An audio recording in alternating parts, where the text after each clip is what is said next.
Tax season is here, which means you've received or are expecting that tax refund any day now, and you're thinking about what to spend it on. How about a new home? With SaveWithConrad.com, we're helping renters become homeowners every single day, and it's more affordable than you think. You don't need perfect credit. You don't need a huge down payment. In fact, you may not need a down payment at all. At SaveWithConrad.com, we take the stress out of the home buying process. We'll determine your buying power. We'll even help you find a realtor. And unlike the banks, we don't say no. We say not yet, but here's how. So if you're not ready right now, we'll get you on a plan to be ready. Stop throwing your money away, paying someone else's mortgage with your rent, and start the path towards owning your own home today at SaveWithConrad.com. NMLS number 2129, Equal Housing Lender. SaveWithConrad.com. Hey, it's Conrad Thompson, and you're listening to Grilling JR with the voice of professional wrestling, Mr. Jim Ross. Jim, how are you, man? I'm good, Connie. How are you doing? Better than I deserve. Excited to be with you today. We've got a fun topic, one of my favorites. We're going to be talking about Ken Shamrock. But before we do, I thought we should hit some news and notes about what's going on in the wrestling world and in your neck of the woods. Okay.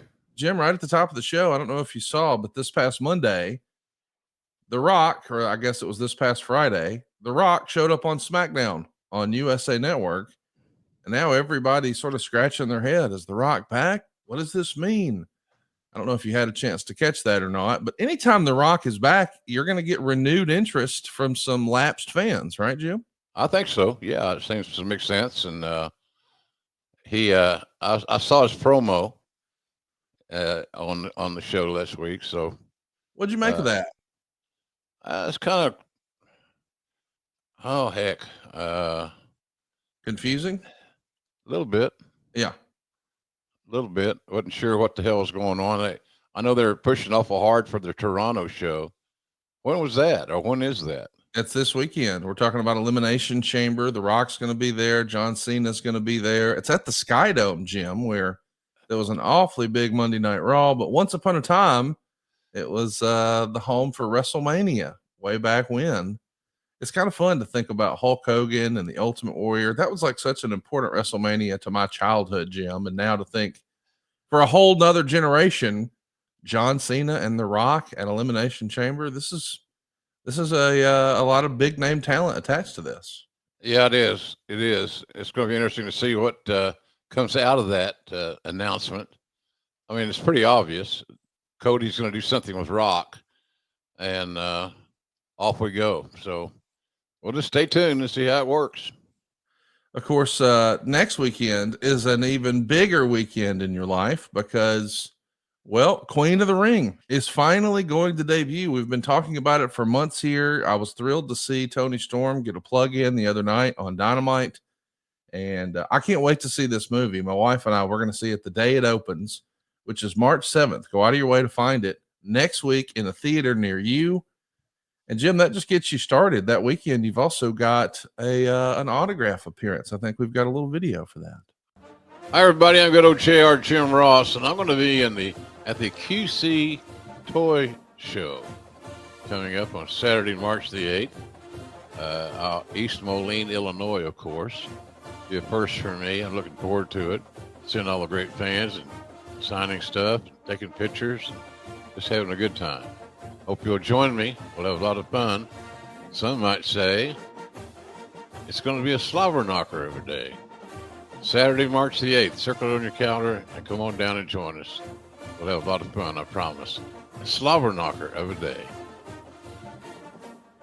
And of course, we also want to mention that next weekend, AEW has a pay-per-view extravaganza of their own. It's AEW Revolution.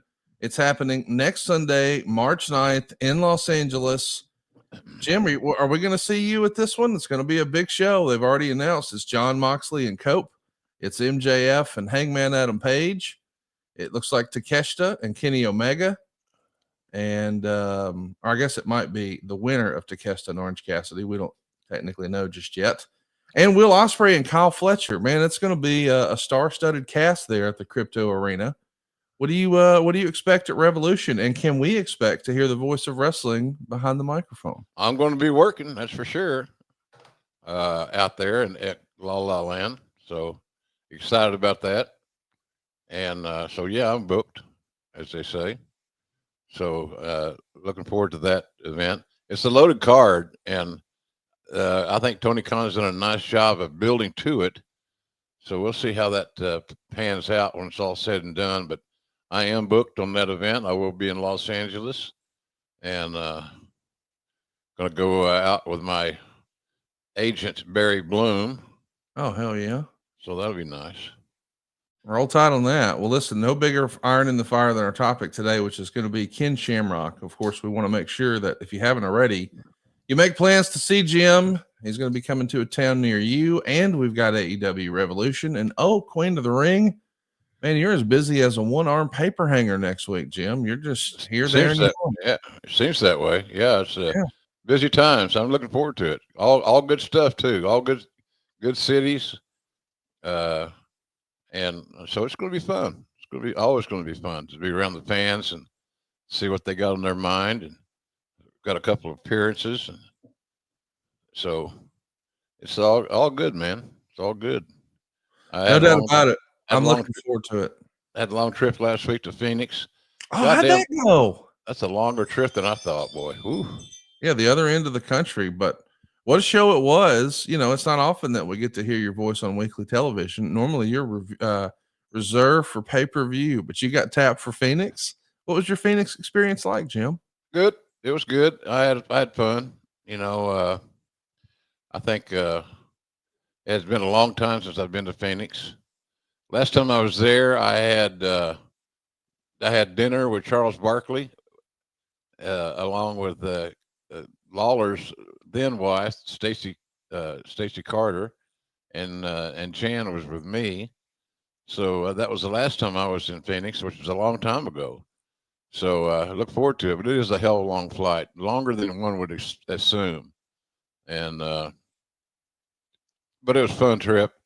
TV shows are good, and I got to do Collision and the main event on Dynamite. So it's fun staying busy. You know, it's fun staying busy and getting in the swing, back in the swing of things a little bit. So I know I'm going to be in. I just got notified this morning. I'm going to be in the pay-per-view, which is not a surprise. Then I'm going to be in Fresno. Okay. So you know, staying a little busy. Good stuff. Go see JR live and in person. Tickets are on sale now at AEWTIX.com. It seems like AEW has had quite a little run with some really fun shows. Of course, as you and I are recording on a Wednesday morning, we know later tonight they're in Oceanside. But this weekend, they're in Oakland, California, Powerhouse Hobbs stomping ground. Right. Going to hit Sacramento, and then Los Angeles is the big pay-per-view. But the following Wednesday in Fresno, California, and then Las Vegas on March 15th. I like these West Coast swings. It's important to spread it around a little bit. And then we're going to get back into Nebraska, Minnesota, Wisconsin. I mean, the beat goes on. There's a lot of really fun stuff on the card right now, and we hope you'll check it out at AEWTIX.com. And of course, next weekend, as we're talking, is a really big weekend for JR, not only with the personal appearance on the 8th and the pay-per-view on the 9th, but join us in these movie theaters. Go support Queen of the Ring on Friday, March 7th. That's the day it opens in theaters nationwide. And listen, maybe women's wrestling and the story of Mildred Burke, you don't think is your thing and not something you're particularly interested in. But she would be very wrong. Let me mention, a wrestling fan. It's going to be a great movie because there's a great cast. But bigger than that, to me, you know, and we've joked about this before, that sometimes nobody hates wrestling more than wrestling fans. If this movie is not successful, there will be fewer wrestling movies released in the theater. I know it sounds like that's a little silly, but I'm just saying that's what we're trying to encourage you to do. Go support this project, even if you think it predates your fandom and you're not really familiar with it. It is a great movie. But bigger than that, if this is successful, perhaps there's other opportunities in the wrestling genre for more movies. But if it fails, buddy, let me assure you, there will be fewer. Right, Jim? Yeah, failure's not an option. This has got a a great script, great cast. It's an amazing story, to say the very least. And I hope everybody checks it out. It's a PG-13 movie. Uh, it's just an outstanding, as I said, cast and story, and it's a true story. So hopefully you guys will take the time out of your schedules to check it out, because I really enjoy it. I've seen it twice and I love it. It's just something that we needed to see. And Mildred Burke was an amazing character, and she paid the price, and did a hell of a job in upholding her principles and her standards. It's a huge part of pro wrestling history. So hopefully you guys will check it out and enjoy it like I did. I can't wait to see it. Going to see it the day it opens. Hope you will too. We're talking Queen of the Ring, and it comes out next Friday. But today our topic is Ken Shamrock.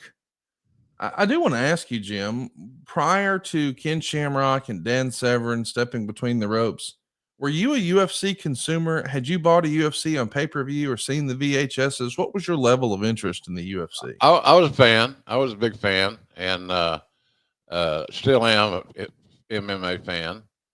So yeah, I Kenny was one of my favorites, and I hired him. So I thought he did a good job. You know, he was a handful to manage at times, but he was an attraction. If he had stayed in wrestling and not gone back from wrestling to MMA, there's just really no telling how great he could have been, because he had it. He had it, and it was just he was outstanding to be around, and he had it, and he's going to be a star.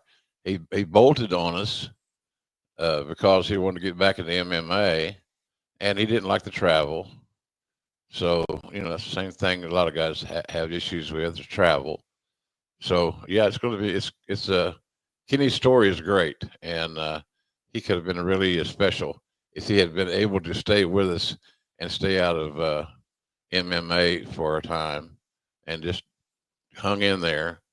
But I always liked Kenny. He was like I said, he could be challenging to manage, but he was a real good guy, and and he did a good job for us. I was always enjoyed working with him, even though, like I said, he could be a handful. I do want to mention, I don't think a lot of wrestling fans listening to this may even know this, but Ken Shamrock had a run in wrestling prior to his WWF experience. He was actually a regular pro wrestler from 89 to 92. He even got a tour of All Japan as a rookie. He did spend some time with George Scott's South Atlantic Pro Wrestling, but the UWF promotion over in Japan was another quote unquote shoot style performance. And even in 93, Shamrock, believe it or not, was one of the founding members of Pancrase, along with everybody's favorite, I guess we'll call him the murder grandpa, Minoru Suzuki. The idea was we want to do shoot matches, but every now and again, some of the top guys will do business. So he's sort of on, we might call it pro wrestling adjacent, but we know that he really becomes a star through MMA.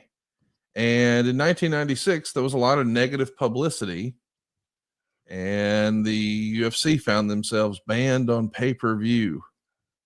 Companies like Time Warner Cable and TCI, and even Viewers Choice, they were pulling out of the MMA game. Did you think that was a real controversy, or did you think it was much ado about nothing? The idea of mixed martial arts on pay-per-view back in its infancy. Well, I thought it was a product that would sell well on pay-per-view. Some of the carriers thought not, but I certainly did. It was a really neat vehicle, and they had some bigger than life characters as well, and none bigger than Ken Shamrock, who had a great look, had outstanding matches. There's a shot of him and Dan Severn. I hired both those guys at one time to come into work in WWE. So it was interesting times, to say the least. When Senator John McCain said it should be banned, and he was running opposition to the UFC and basically called it human cockfighting. Did you disagree with that? Yeah, a little bit. I thought it was a little I thought it was a little overstated. It was just another great sport. Look where Dana White's taking it. It's a major sport. It's a major sport that is popular all around the world, and but I enjoyed it. I enjoyed it, still do.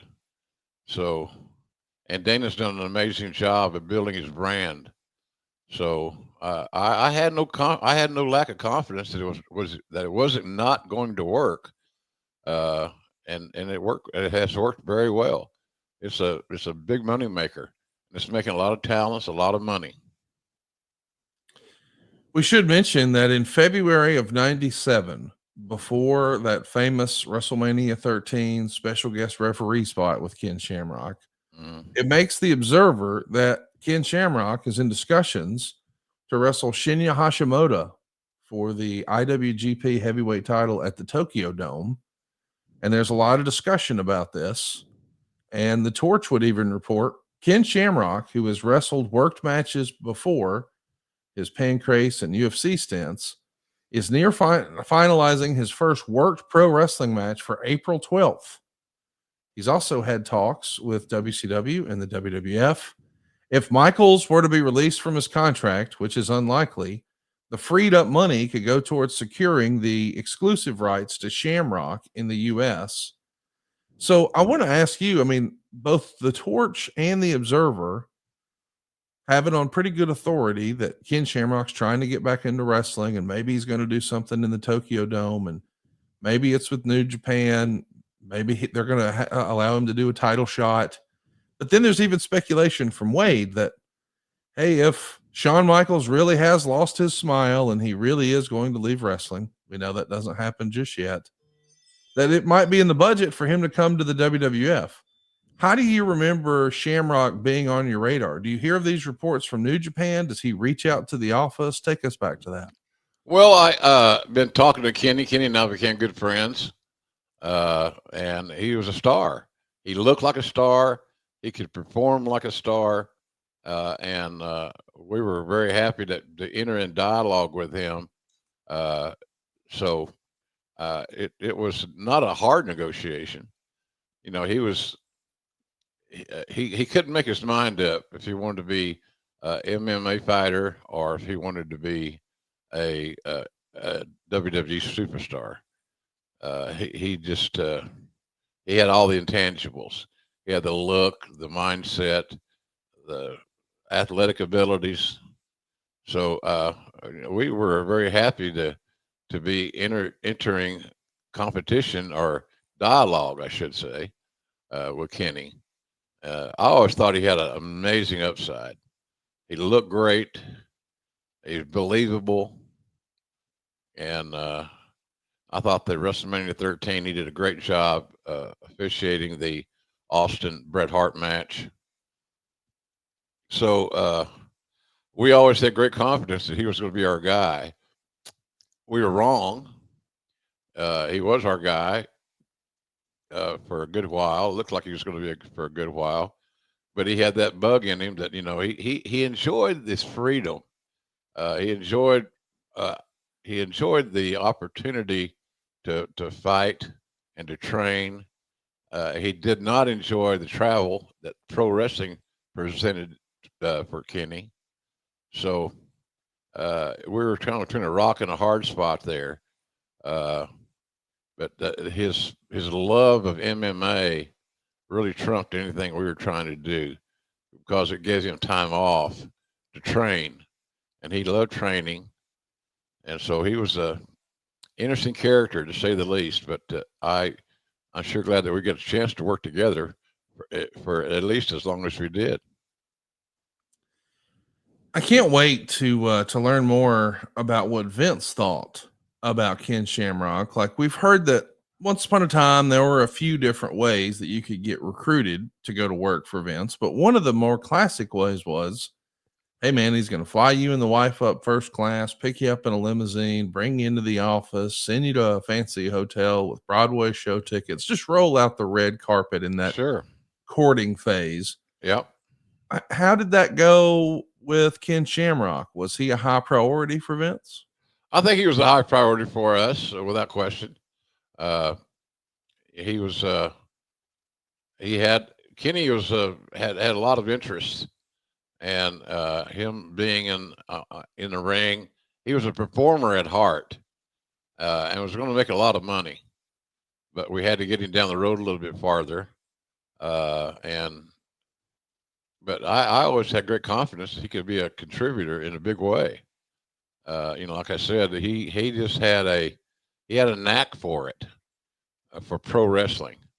He had that, like I said, that look was $1 million look. I thought he had great upside, and he just had issues of travel, and he didn't like the travel in the pro wrestling side of it as much as he did the MMA stuff. The MMA stuff, he could stay home.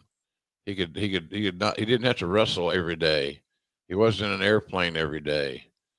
So, but Kenny always held his end of the bargain up. He was he had issues with travel that were not going to allow him to be totally relaxed in that world, in the pro wrestling world.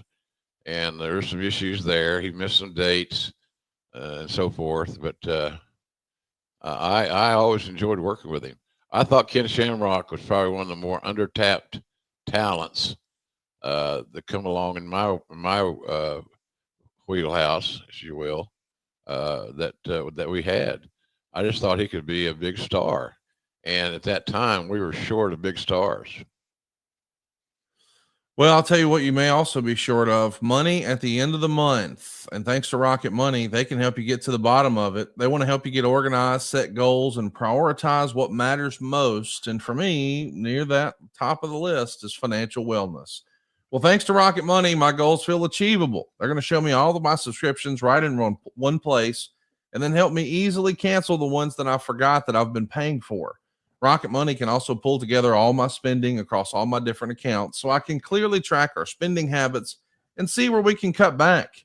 Think of Rocket Money as a personal finance app that helps you find and cancel your unwanted subscriptions, monitors your spending, and helps you lower your bills so you can grow your savings.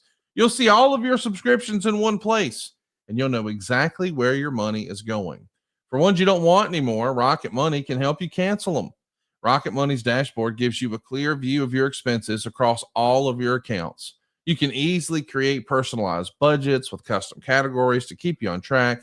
You can even get alerts if your bills are going to increase in price, if there's unusual spending activity, or if you're close to going over budget. The new goals feature will automatically save money for you, so you don't have to think about it. You can use this money to pay off credit card debt or put money away for a house or just build your savings. Rocket Money will even try to negotiate to lower your bills for you. They automatically scan your bills to find opportunities to save, and then you can ask them to negotiate on your behalf. They'll deal with customer service, so you don't have to. Rocket Money has over 5 million users. They've saved a total of $500 million in canceled subscriptions.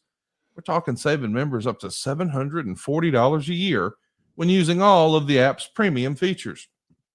So what are you waiting for? Go cancel your unwanted subscriptions today and reach your financial goals faster with Rocket Money.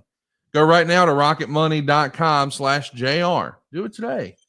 That's rocketmoney.com/JR. rocketmoney.com/JR. One of the better apps in existence, quite frankly. It makes so much common sense. Hope you guys will check it out. It's a winner, and it will save you a lot of money, and you will be happy that you did. And there's nothing like saving money in this day and age. Amen to that. Hey, so let's talk about just a week later what Dave Meltzer's talking about in The Observer. While there have been some bigger stories over the years in wrestling, there's never been a story with as many implications in so many places as Ken Shamrock signing with the World Wrestling Federation on February 24th. Shamrock, who's 33, signed a 3-year guaranteed exclusive contract with the WWF for a low 7-figure downside guarantee and a signing bonus. In addition, Vince McMahon has the option after 3 years to continue the contract for an additional 3 years without Shamrock having the option to test himself at that point on the free agent market. The contract is exclusive, ending Shamrock's participation in the Ultimate Fighting Championship or in any shoot fighting events. At least at press time, this appears to kill what some Japanese insiders were expecting to wind up as the biggest money live match in pro wrestling history, a proposed April 12th match at the Tokyo Dome against Hashimoto for the IWGP Championship. So it's interesting to see that Meltzer believed that some Japanese insiders thought that was the biggest possible money match. That does show you his international appeal, if you will. All right. Just want to add some context. We're talking late February of 97. The WWF is sucking hind teat, respectfully here. WCW is on top with the NWO. And this feels like a major win for Vince McMahon to snag a name like Ken Shamrock that seemingly everybody wants, right? Yeah, you're welcome, JR. No, good job. No, we need star power. And Kenny had a great name identity. And like I said, he looked like a star. He looked like a champion. And so he was a big get for us. Like I said, the only apprehensions that we had were the fact that he was kind of caught between the rock and the hard spot. You know, he still wanted to be an MMA star and make that money too.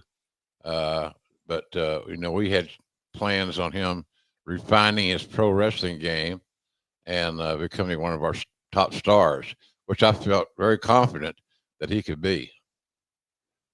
Yeah, I mean, the guy just has it, whatever it is. He had a great look, Connie. Yeah. He looked good. He wasn't a great talker, but he wasn't a bad talker. Like I said, he looked great. So we were very happy to start doing business with Kenny and sign that 3-year deal. He was a star, and we were going to cultivate that whole persona as best we could. The report from Wade in the Torch is that the WWF felt like they needed a spark for WrestleMania to help boost Raw's ratings. They've got a new expanded time slot. And it's written that Shamrock had turned down the early offers, but a final offer was made Sunday, February 23rd, and Shamrock accepted. Quote, the deal for guaranteed money was well into 7 figures overall, including a huge signing bonus. And that makes Shamrock among the 2 highest paid wrestlers in the WWF, Bret Hart being the other. Is that accurate, Jim? That sounds about right. Yeah, it sounds about right. I think there's a small conglomerate of talents like Undertaker and others that you know, he was in good company, let's say, and had a chance to heal up and become the star that we all dreamed that he could be, and that he wanted to be. Quite frankly, he liked pro wrestling, and he was good at it. So, and he was young enough at 33 to do his business. So we thought we were on the trail of something really good. We're immediately going to debut him. He's going to be on Raw the very next night. This is going to be Raw from the Manhattan Center. You may recall we had an opportunity to see Ken sitting front row with his wife, Tina, and they're going to refer to him by saying he is who ABC television called the most dangerous man in the world. And of course, they're going to mention him being a controversial superstar from the Ultimate Fighting Championship. They're even going to refer to him as a UFC star and champion. And Jerry Lawler's going to come over to interview him, and they're going to have a little fun with this, where Lawler's basically bragging that I taught you everything you know and taught you all those submission holds. And Shamrock's going to act like he has no idea who Jerry Lawler is. And another time in the show, Todd Pettengill is going to come out to ask him about the 2 WrestleMania main event matches. And at that point, Farouk comes out and gets in his face and starts making disparaging remarks about the UFC. And Shamrock does a wrestling promo. I wouldn't say it came off as great, but it wasn't terrible. But this is the first effort. But it does. Here's the context I didn't know until today, or when we were doing research for this show, that he signed the night before and then the next day's on TV. So if you had, I mean, I know you're trying to get in front of it and you want to get this news out there and make a splash, but was there a different way to introduce Ken Shamrock with the benefit of hindsight? And I know it's easy to armchair quarterback after the fact. Now it is, sure. Yeah. But we had to hit while the iron was hot. Right. The media got a hold of it. It was a big deal. We needed some positive publicity. Kenny provided that. Those interviews are just simplistic interviews. Of course, with Lawler with his Monday Night Raw shtick. Todd Pettengill was doing interviews at that time. So I thought we were on a good target. I thought we're in a good spot, and we were looking forward to getting him started. It's interesting because it's written about in the Observer, like, hey, this is going to be one or the other. Shamrock's going to be a huge star or he's going to be a flop. There's almost no in between here.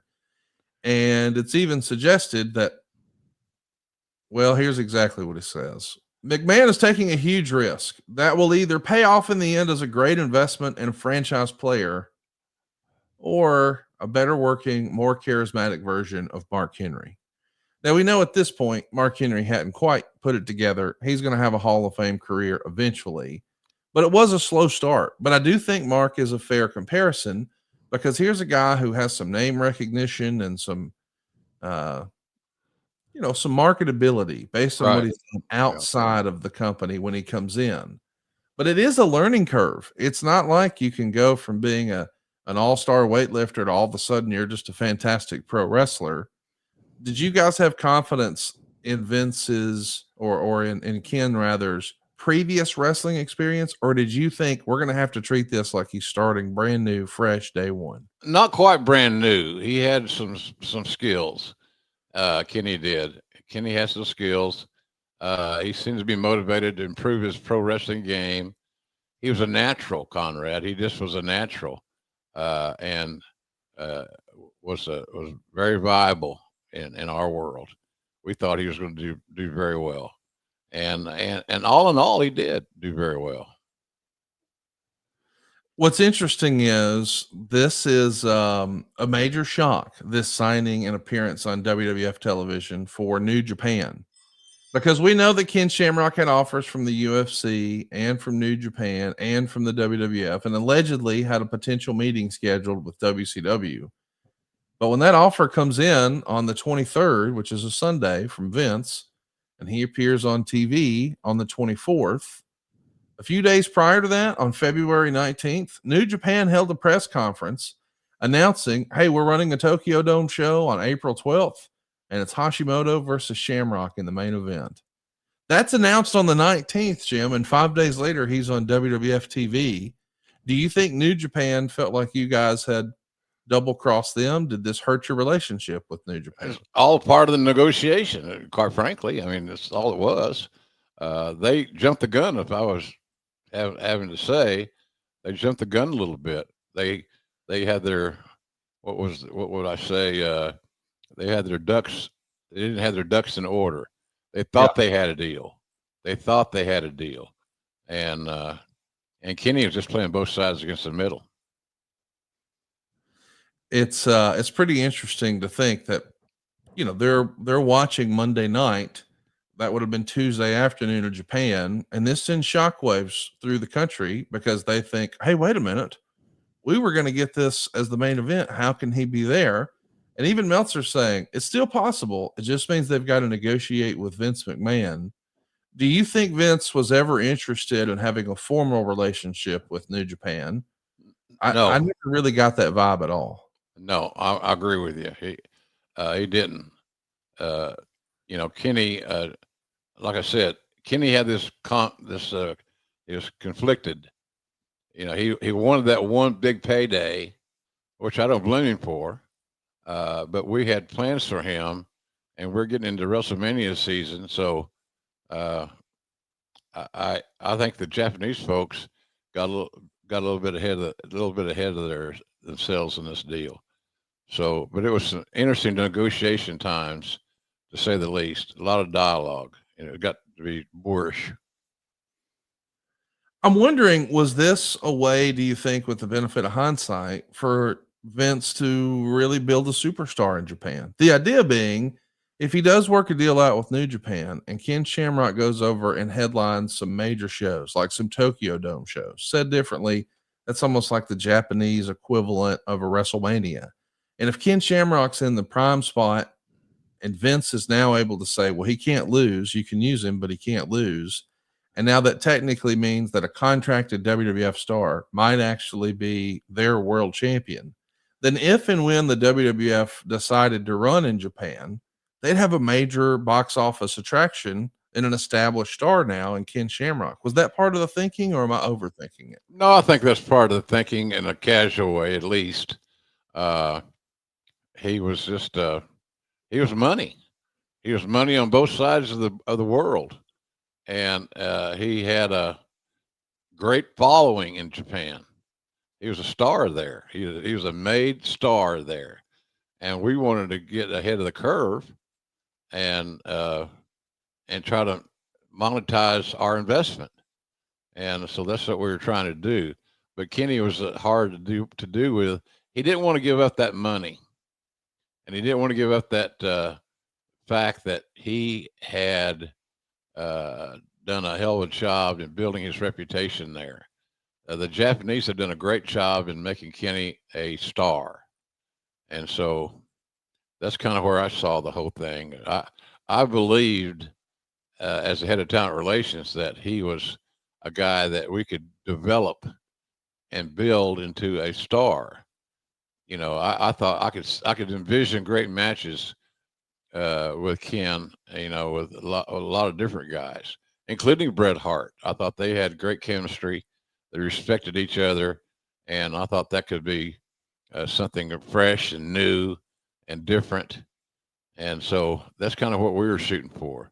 And he signed with us. I signed him up like you said earlier, Conrad, 3-year deal, and it worked out well. It worked in that respect. We got what we wanted. We got a 3-year commitment from what we thought was going to be a very talented, potentially talented superstar. You mentioned it, so I want to follow up. It was reported in both the Torch and the Observer that Ken got a signing bonus. I'm not asking you to give me a dollar figure, but how common were signing bonuses when you signed a big talent like this? We hear about it in sports all the time, but we don't hear that sort of talk in wrestling all the time. Mm-hmm. Well, it's not unusual. It's not totally unusual. Everybody didn't get it. Everybody didn't get to participate in that particular pool of money. But we knew that to make this deal happen, we had to front some money up for Kenny, and because like anybody else, he managed. He didn't manage this money as well as we would hoped, and so he did a good job in that respect. He did a good job of negotiating for himself. I can't remember who his agent was at that time. It wasn't Barry Bloom. I don't remember who it was, to be honest with you. But we had there were a lot of cooks in the kitchen, let's put it that way. Immediately, there's reports out of Japan that New Japan feels like Ken Shamrock has personally double-crossed them and they're going to move on. The first thought was they could pivot to Dan Severn in his spot, but maybe there's some heartburn about that, feeling less than as a substitute, because we'd been talking about Ken Shamrock. Maybe it makes more sense to go in a completely different direction. But I do think that's interesting that when they couldn't get Shamrock, they thought of Dan Severn. Do you think the WWF would have done that? For instance, if Shamrock had decided, hey, I'm going to stick with New Japan and I'm going to see this out and do some mixed martial arts, thanks, but no thanks. Do you think Vince immediately would have went to Dan Severn here? Hard to say. Danny didn't have the charisma that Shamrock had, and Dan, great guy, as a compliment to any locker room. He's a former coach, college educated, good man. But I think Danny was he didn't compare well with Shamrock, as it relates to the charisma side, the sizzle side of the formula. Shamrock had it. I mean, he had it. He had the look.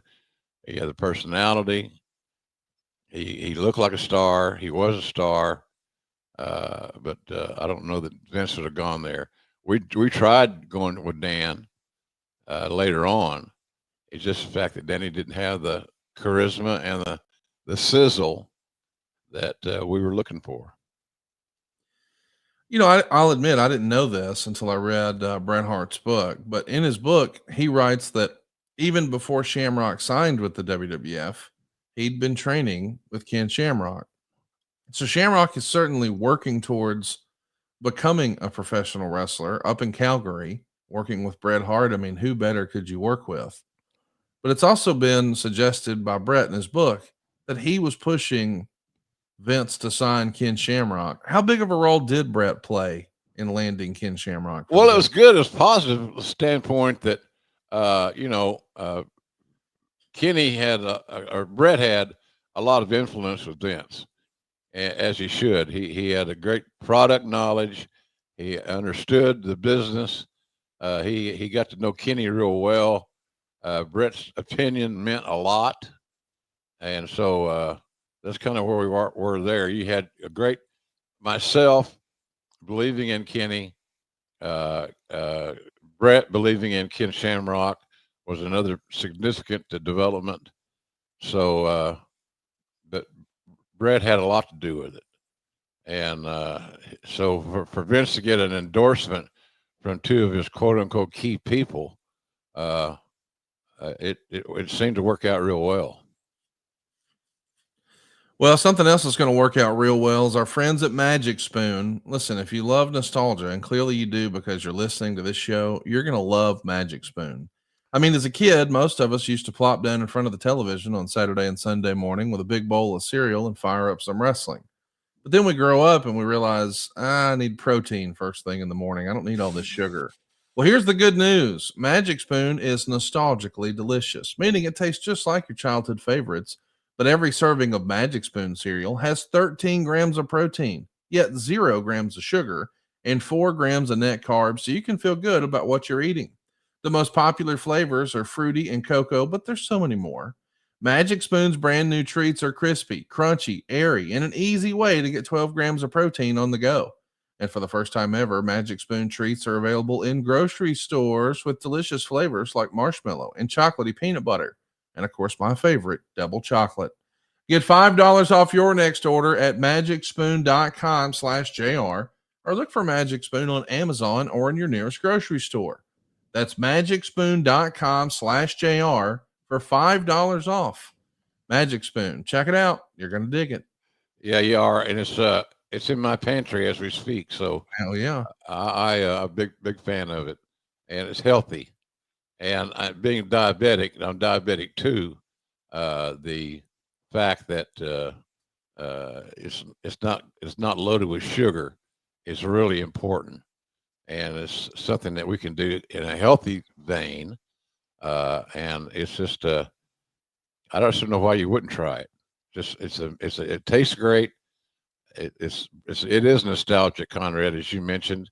It is nostalgic, and it tastes good. And it's low on sugar. And for all of us that are in a diabetic situation, our age, whatever it may be, maintaining our control of our sugar is extremely important. So give it a shot. You'll be glad that you did. magicspoon.com/JR. Hey, so the talk is Shamrock is going to be in a non-wrestling role at WrestleMania. And there's speculation backstage at Raw that he might become a guest referee for a submission match between Bret Hart and Steve Austin. Now, we know for sure that Steve Austin has gone on record as saying when he heard the stipulation for the match, like he knew he was wrestling Bret Hart at WrestleMania. And how cool is that for Steve at that time? But when he hears it's a submission match, Steve's kind of scratching his head like, I don't even do submission moves. How's this going to work? I realize now, piecing it together after the fact, Yeah. that the reason it was a submission match had nothing to do with Bret Hart and his fabulous sharpshooter, or Steve Austin, who I guess once did the $1 Million Dream. No, this is about the UFC star coming in, the most dangerous man in America. This is about Ken Shamrock. I think that's cool because it's rare that you see a stip match like this that's really more about the referee than the performers. Yeah, and rightfully so. That's how it was booked. You wanted somebody. You have Austin and Bret in this very personal issue.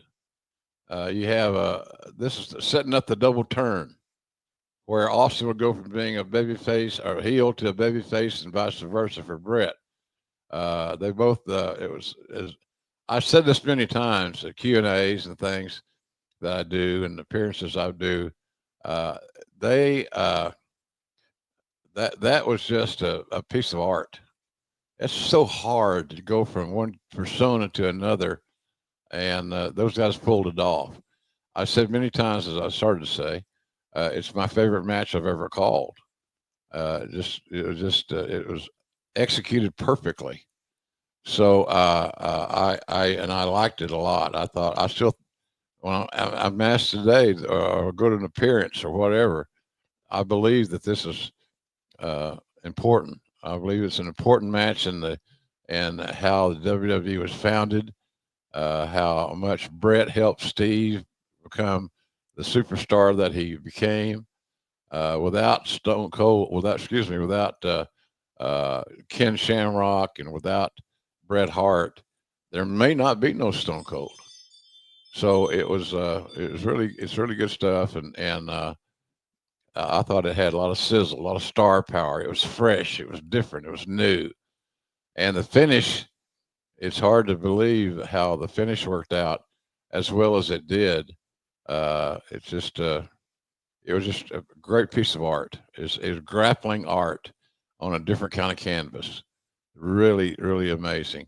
And that match was in Chicago. I'll never forget it. It's one of my favorite matches to ever call or to be a part of.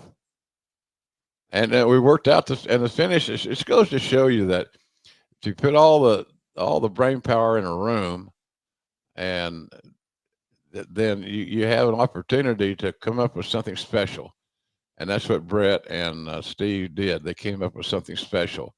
Shamrock maintained his power in the match. He looked great. There you see a good shot of him. Great shoulders, and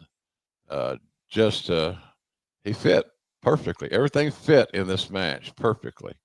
And I'm really happy that we did it the way we did it. And the only thing it did was make Austin a bigger star and Bret a bigger star. And it solidified Shamrock as someone you don't want to screw around with. How far in advance did you know that you were going to do the double turn with Bret and Austin?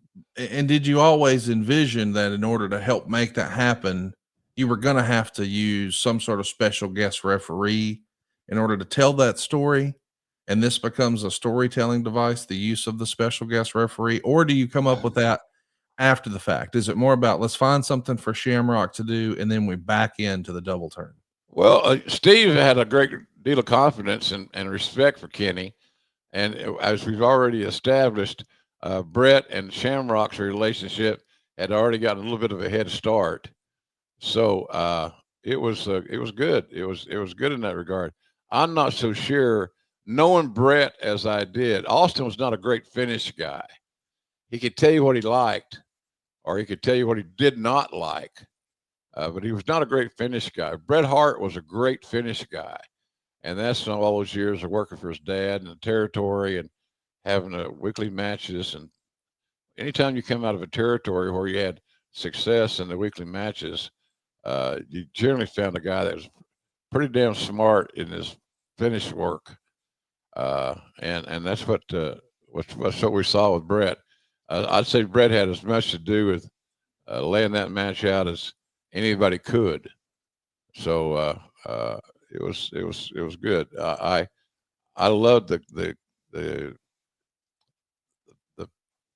how it was laid out. I enjoyed how the concept of it was really special. And at the end of the day, and that wasn't even the main event. At the end of the day, that was a ball buster. It fit, everything fit. And sometimes you get lucky in those deals, and sometimes you don't. But we got lucky on that one. It worked out real well, and I would credit Bret Hart for a lot of the success of that.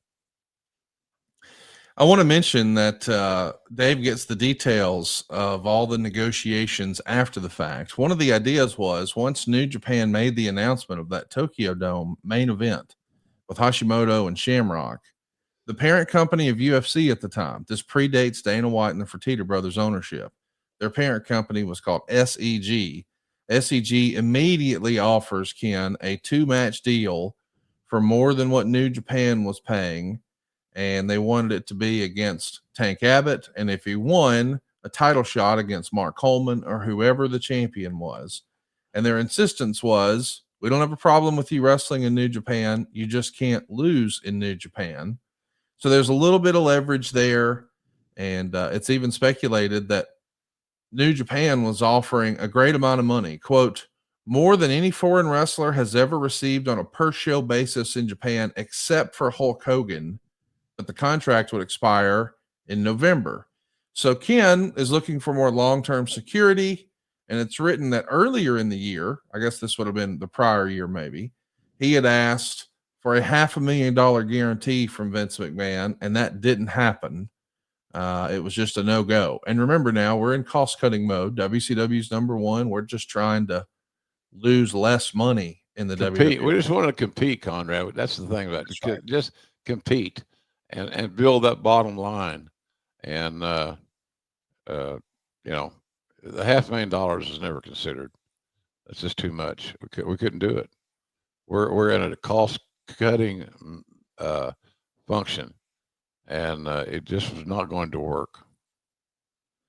I want to ask, why do you think Japan was offering him more money than any foreign talent ever except Hulk Hogan? I mean, do you believe that? That just blows me away if that's real. They got him over. The Japanese people got Kenny over, and he was in the catbird seat. He was in the dream spot for all wrestlers, all athletes. You know, he had him by the short hairs, and was very, very popular. I'll say this: the Japanese people did a great job getting him over, and Kenny did a great job getting himself over. He looked the part, he talked the part, he wrestled the part, he fought the part. Everything was there. So that's where I saw that deal. Kenny was a self-made man there. He was the biggest star in all of MMA and mixed martial arts, whatever you want to call it. That you know, you die to have, and he was there. So Kenny was just smart. Kenny was trying to figure out a way to make both monies from the Japanese and their side of the deal, and then monies from the wrestling side. I was more interested in the wrestling side. I didn't give a shit about the MMA side, but I knew that it had to be factored in somehow, some way, for this whole thing to work, and for me to get what I wanted out of it, which was a full-time, new, fresh, believable superstar. What do you think changed Vince's mind? Like, I guess I should ask, first of all, is this true? Do you remember there being, before you landed him here, months prior, was there an initial meeting with Shamrock? He asked for the $500,000 number and Vince passes. Is that the way you remember it? Yeah, I think so. It wasn't really realistic. We didn't think we had a shot at $500,000 is just out of our price category at that point in time. So, like I said, my job was to get him signed. I did that, and that's where that 3-year deal came into play. So, but we got on the talent relations side, we got our deal done. But then the muddy water became prevalent with all this Japanese stuff because they didn't have anybody else ready to his level whatsoever. I mean, they had all their ducks in one order. So it was challenging, to say the least, challenging, because all these cooks started coming into the kitchen, and boy, when that starts happening, it's not a good thing. Talk to me a little bit about submissions. There's a lot written in the Observer about how we're going to have to educate this American pro wrestling audience about submissions. Maybe it can be done. Maybe it'll take some time. You know, I guess the jury is still out because you've had so much quote unquote fantastical over the top pro wrestling. Things Right. like a Hulk Hogan finishing sequence. We've all seen it. You know, he's hulking up and here come the punches and the big boot and the leg drop, brother. But now if we're going to incorporate more of a shoot style and a more mixed martial arts approach, that is written about in the Observer like it's going to be a challenge. Now, they did this rather seamlessly because it felt like overnight in wrestling, we went from people quitting verbally and telling the referee, yes, I quit, to we're going to popularize the tap out. And Right. tapping out became a big deal in ECW with Taz and here in the WWF with Ken Shamrock. But a few years prior to this, a tap out wasn't even a thing.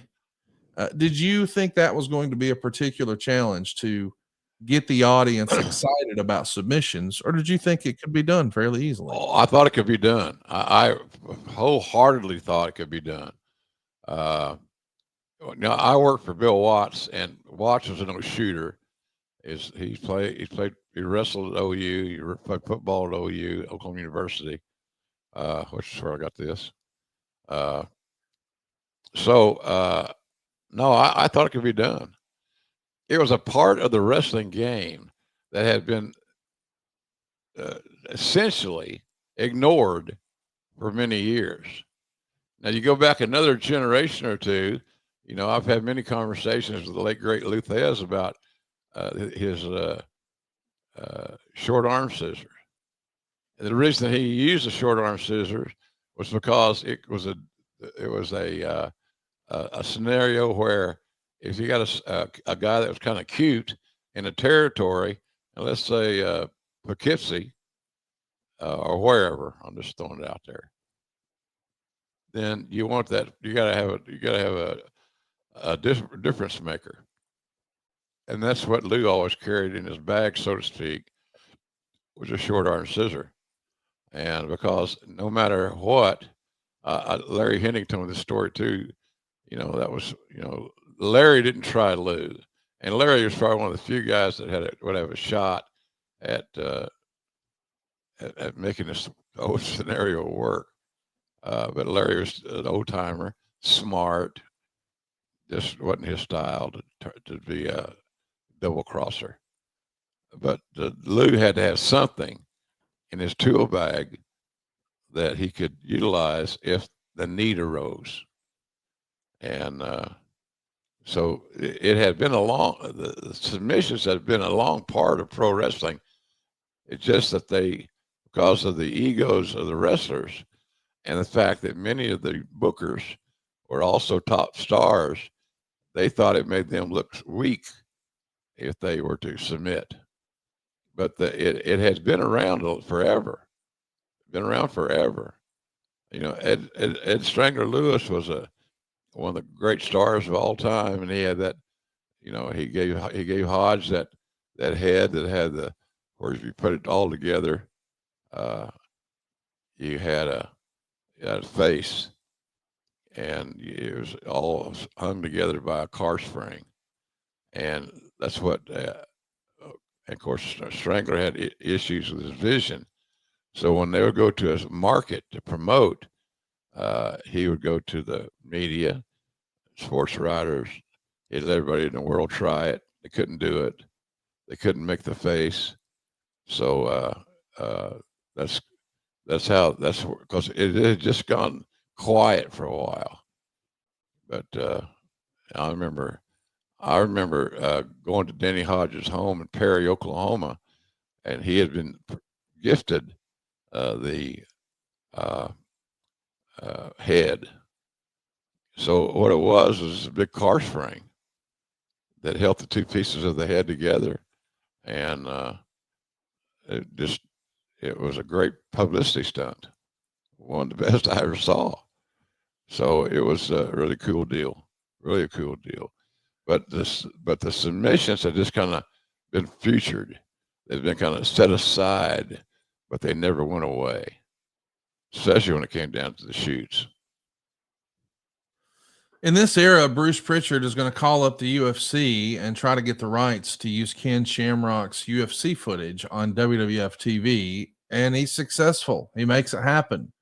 So we wind up getting to see clips of Ken in the UFC, and this is years before TKO. This is March of 1997. But what better way to sort of educate this audience about who Ken Shamrock is than to just show them, right? Yeah, without a doubt. Without a doubt, because that way you get the whole picture. We could tell what was going on. We could tell a good story, and we could show Kenny in action. He was the world's most dangerous man. That fit him perfectly. We got to talk about the actual WrestleMania match itself. We still talk about it to this day. You mentioned sometimes if you're doing an autograph appearance, fans will bring it up. That day, on perhaps the WrestleMania with the least amount of buzz, certainly the lowest buy rate. I mean, it would be really, really hard to find a lot of complimentary things to talk about WrestleMania 13 rather, at the Rosemont Horizon in March of 97. I mean, for years and years, WCW's Uncensored pay-per-view had been considered their worst pay-per-view offering of the year. But even Uncensored 97 beats WrestleMania 13. Now, in large part, that's because they had Dennis Rodman, but still, the match that resonates with fans long after the money was spent on the gates and the pay-per-views is Bret Hart and Steve Austin, who stole the show. They did. They went 22 minutes and 5 seconds, an unbelievable match. Austin comes out to a huge face pop. He's working heel. And of course, we know the story at the end. We've all seen it. We've broken it down. We've discussed it. It's probably one of, if not your favorite WrestleMania match. It was. It gets 5 stars. And even the Observer would say there may be a pay-per-view show almost every week, but there's still one name that stands above the rest, WrestleMania. And this year's WrestleMania going in seemed to have the least interest ever. It was expected to be a one-match show. And fortunately for the name WrestleMania, the one match delivered a match of the year caliber. WrestleMania showed the WWF doesn't have the depth of talent as WCW, but we all knew that. Anyway, he goes on to talk about just how phenomenal this match was and how great Bret's performance is. And it's a little thing, but when you see Bret, who's being overly aggressive after the bell with Steve Austin, when he backs away from Ken Shamrock, boy, that gives Shamrock a ton of credibility, doesn't it, Jim? Oh, that's the ultimate rub. The ultimate rub. Excuse me, my voice is a little scratchy today. It's the ultimate rub. That match was, I think the match on top was Taker and Sid. If I'm not mistaken. Am I right on that deal? Yes, it was. And Taker did all he could to get a match out of the late Sid Udy. It looked great on the poster. But there was no doubt at the end of the day what stole the show, and that was Bret the Hitman Hart versus Stone Cold Steve Austin with Ken Shamrock as the referee. There's a lot of star power in that equation, and it worked out beautifully. Like I said, if you're a fan of the art of telling a story, this is a match that you got to watch. And for some of our younger viewers who haven't studied it and gone over it again, you should, because it's a classic. It's just absolutely classic. It just tells a great story, and you've got two guys that are at different points of their trail, shall we say. Bret was just he wanted to try something different. He was going to be a babyface everywhere in Canada, without question. But then, aside from that, he was maybe Europe. He was going to be a heel, and just he was hungry for it. He wanted to prove he could do it. So he goes from being the top babyface in the territory in one match to becoming this amazing star. And I'll say it made Brett a bigger star. But the key thing that it did was that it made Stone Cold Stone Cold. And we all know where that story ended. The biggest star in the history of pro wrestling would not have been there if it had not been for that match in Chicago. It was almost like Shamrock was in the perfect place at the perfect time. I mean, it really is his having to intervene and Brett's backing down that cements the heel turn. Ken plays his role perfectly. And every now and again, when you find the perfect fit, you got to gravitate to it. I'm talking about the perfect gene. They've redefined what jeans can be. No more crushed nuts or saggy diaper butts. Just pure, soft, stretchy perfection. Life's too short for denim that fights you every step of the way. These jeans are going to move with you, whether you're chasing kids or tackling chores or just chilling like a boss. And by the way, over 400,000 old, young, big, and small men agree. Imagine denim so stretchy, it's like yoga ready, sharp enough to turn heads, and comfy enough that you'll forget you're even wearing them. That is until someone compliments you. What can't you do in the perfect jean? Well, you can do everything. I mean, you can rescue stray cats like a denim superhero. You can man spread during game night. You can break hearts and pull muscles on the dance floor. The perfect jean has 6 different fits, a size range from 26 to 50-inch waists, and links up to 38. So that means there's like more than 5,000 different ways to find your perfect match. Whether you're thick or skinny or short or tall, no matter where you fall, the perfect jean has you covered. If you haven't tried it already, what are you waiting for? Everybody I've put on the perfect jean absolutely loves it. And by the way, some of the most comfortable jeans out there, those bigger brands, they're like, what, $150, $200? Not here. It's a great value at under $80. We're talking $79. I wholeheartedly agree. The perfect jean is where it's at. Everybody I've put on these loves them. And for a limited time, our listeners can get 15% off their first order plus free shipping at theperfectgene.nyc. Or just Google the perfect gene, use our code JR15, and man, you'll get 15% off for new customers at theperfectgene.nyc with the promo code JR15. After you purchase, they'll ask you where you heard about them. Please support our show and tell them we sent you. Fuck your khakis and get the perfect gene. Well, I'll tell you, Conrad, that the best fitting jean I ever wore. I love that. And I've worn them all.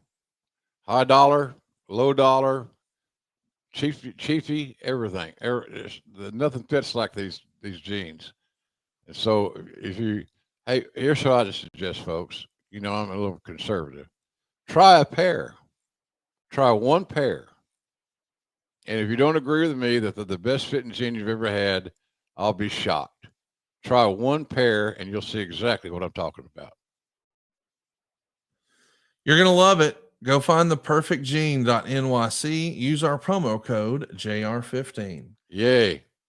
Hey, so let's talk about Ken's first match. You know, now that we know that he's served his role in the Bret Hart and Steve Austin saga, we need an opponent for him. Yeah. And who better than that big, mean, nasty monster, the former UWFI champion himself, Vader. He knows how to work a quote unquote shoot style, that Japanese strong style. He's got that down pat. Yep. How do you guys land on Vader? Did you just know, hey, we want a dragon slayer, so let's go find our dragon? Well, it goes all the way back to WCW when I saw Vader and Stan Hansen have a bloodbath. It's the eye match where Vader's part of his vision was compromised. They had a shoot match in essence. They worked, and you say shoot match. They had a match where Conrad, that was just stiff. Stan, that's how Stan worked. That's how Leon worked. They brought it. They brought it. They locked up like men. They fought like men. It was just amazing. And so when I saw those two guys at WCW, I said, "Well, we need this. This is what we need. We need this." And so we got this. But then, as time went on, I developed a relationship with Leon. Leon wanted to work more stateside, so that's he was easier to work with than Stan. Stan had a massive money guarantee, and the other thing about Stan was he enjoyed his time in Japan. I think his wife was Japanese. He had massive money. They took great care of him. So he was going to be very loyal. And so the best we would ever get out of Stan was part-time.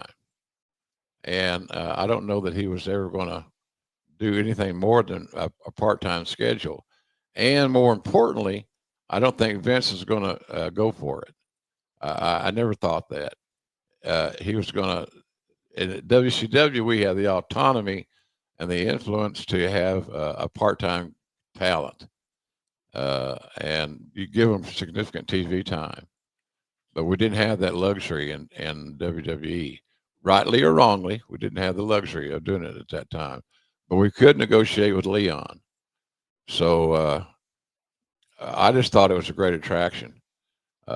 Big Van Vader versus Ken Shamrock smelled like box office to me, Connie.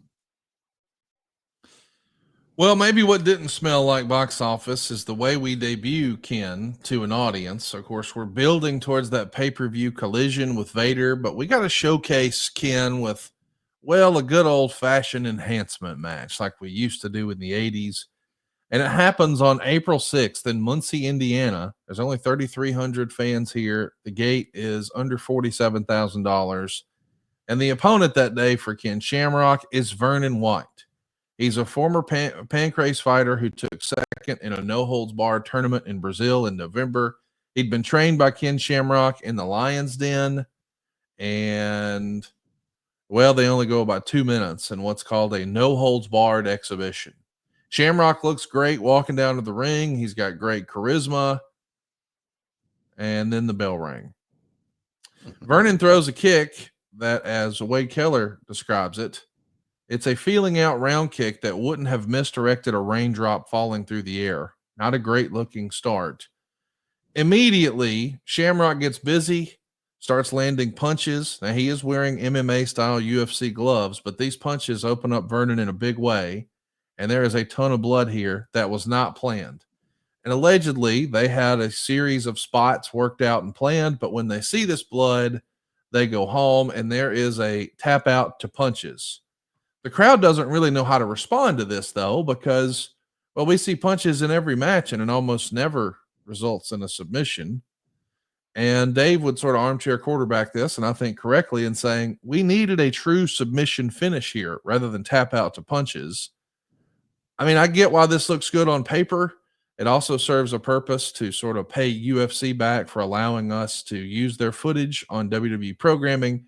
So they plug the pay-per-view on commentary, mentioning, hey, there's a big UFC coming up on May 30th, blah, blah, blah. I think they, if I remember right, I think Vince called it jiu-jitsu, but hey, this is before we all knew about all the mixed martial arts. What do you think of this Vernon Deet exhibition? Well, you had to have a sacrificial lamb. You had to give them a verbal or a visual illustration. They, meaning the fans, pronoun boy, and so we found somebody that Kenny liked, that was fresh and new, had a good body, and that we could utilize. So it's just simple wrestling booking, quite frankly. You know, it's just simple stuff. It's like back in the old days, Conrad, where uh, pro wrestling, pro boxing legends would referee matches, and they would have their little routine with the local territory heel. Because I never heard of a pro wrestling referee that was a former boxing champion that cheated. This didn't happen. They were baby faces, and so rightly or wrongly, they were baby faces. So that was Kenny helped book that, and we just knew somebody. No one expected the bloodbath, and nobody knew who that kid was until you showed him. We showed him here this morning on as we record this on Wednesday morning. I had forgotten all about this young man, but he wasn't in the ring long enough to commit him to memory. Let's talk a little bit about behind the scenes. Who do you think would have been involved in booking Ken Shamrock? I'm wondering, was there a disconnect between MMA and pro wrestling? Like, I know this is the era where we've got Bruce around, we've got Pat around, we've got Russo, we've got Cornette. And granted, the UFC is not mainstream like it is now. So it's not really anyone's fault that they're not super familiar with MMA, but it doesn't feel like they necessarily quote unquote get it if this is the initial presentation. Do you know who would have been a big advocate or been responsible for writing some of Ken's stuff? I think Cornette would have been in that conversation. He was a fan of all that stuff. Myself, Bruce, it certainly would not have been Patterson and others. But I think Bruce and myself, Cornette, kind of the young troop, and that's how I remember it anyway. But Cornette was a student of the game, the in-ring game, so he would have a lot to say about it. Bruce, same thing, big fan of it, and myself, maybe to a lesser degree. We got to talk about the actual pay-per-view that we set up with Vader. Of course, Raw, you're going to do an interview with Ken Shamrock, who's going to apologize for losing his temper. Vader's music is going to play. He's going to come down to the ring. The officials hold them apart. We're all sort of planting the seeds for In Your House, A Cold Day in Hell. Whether it's the WWF's best pay-per-view match like this or worst pay-per-view match is still to be determined. But the idea that we've got a quote unquote worked shoot, if you will. I mean, these guys are really going to beat the hell out of each other. Do you think they're comfortable with this? Yeah, they liked it. They wanted it that way. That was, you're not going to get two guys like Vader and Kenny to work like just two obsolete individuals. They're going to work hard. They're going to work stiff. They're going to work physically. And again, that's another match we mentioned earlier. My suggestion was to watch WrestleMania 13 and Brett and Stone Cold with Shamrock as a referee. Same thing with Shamrock and Vader. When you watch them lock up, simple lock up, you cringe because they were laying that shit in. And it started, it got over. In my opinion, it got over. And we started doing more of it. No doubt. I really enjoyed the pay-per-view. I mean, it was a wild show. There's nearly a full house here, 9,381. I guess that's 7681 paying 116 grand. That's the largest pro wrestling gate in the market. $55,000 in merch sales. And yeah, they go 13 minutes and 21 seconds of what was called a no holds barred match. And it's written here, there must have been a late booking change as the graphic and Howard Finkel's ring announcement talked about standing 8 counts, similar to the dramatic UWFI knockdowns that both would be familiar with. But Jim Ross then said the rules had been changed. Shamrock got a pretty big pop coming out. And as he went to the ropes early, Ross tried to explain the difference in that in the UFC, there are no ropes. So we're trying to sort of educate the audience as to what they're seeing, that it's not a traditional wrestling match. And Meltzer would say the match was very good in that it was realistic enough to be suspenseful in a sports kind of way. And it still had enough pro wrestling to not really look like a UFC match. Shamrock's going to throw a lot of hard knees and forearms in the corner, very stiff. Vader's going to cut him off and start landing solid shots to the head. And Shamrock maneuvers him into the ankle lock. And there's the tap out victory. 3.25 stars. And Wade would say it's actually strange watching this style of match in the WWF because of the tendency to resent the working aspects of the match, including Shamrock's elation right after winning, more than a regular worked pro wrestling match. But even with that odd aspect, it was still a very entertaining match where Dave gave it 3.25 stars. Wade gave it 3.5. How did you think Ken came off in his pay-per-view debut here as a pro wrestler? I thought it came off real well, quite honestly. I like the finish. It was real. It was realistic. It made common sense. You didn't slap me in the face with a lack of, integrity, shall we say. And the other side of that was it showed you how badly Leon Vader wanted this thing to work because he got a chance to work at home. And he did the job the first time in by submission. So it started a trend, I think, a little bit. I remember a lot of the guys, a lot of the wrestlers were fans of MMA. Therefore, they were fans of submissions. And I think I saw, if I recall correctly, Conrad, you can correct me on this if I'm wrong, but it seemed like more guys are going to using submission moves because it became a new finish. It was something new. It wasn't a small package. It wasn't a schoolboy and all that stuff. It was different. And it seemed like that became more trendy, if nothing else. The Torch would say, behind the scenes, the biggest topic of conversation coming out of In Your House was the Ken Shamrock Vader match. The match apparently was more of a shoot than most people thought. The two had practiced their match in a gym in Calgary in the week leading up to the pay-per-view, but during the match, apparently tempers did flare a bit. Shamrock believed Vader was double-crossing him somewhat in the early stages of the match, especially when he bailed out to ringside, which wasn't part of the game plan. Vader apparently was frustrated with how stiff Shamrock was, thus prompting his cooling off sessions at ringside. Man, how stiff is it if Vader says that someone is too stiff? My goodness, Jim. It's great, man. It's great stuff.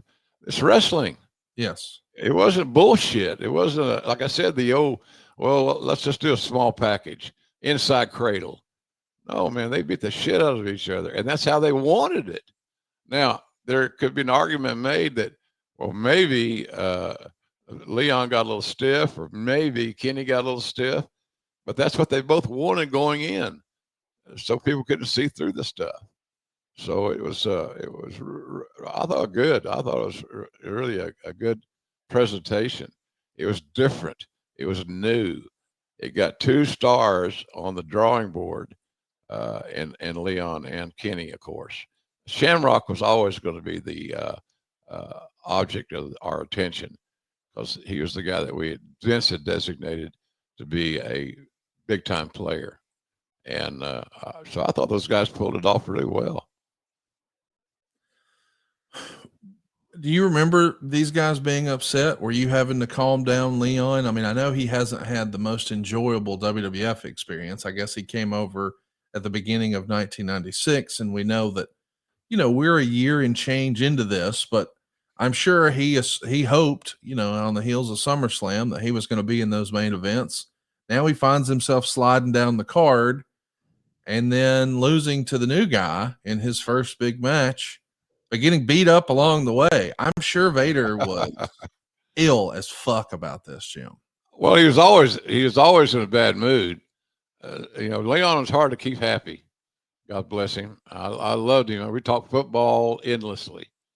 I helped recruit his son to Oklahoma University he was the #1 center in high school football. And I remember when Leon, it's a funny story, when Leon flew to Norman, Oklahoma City, more specifically, Leon had lost his driver's license.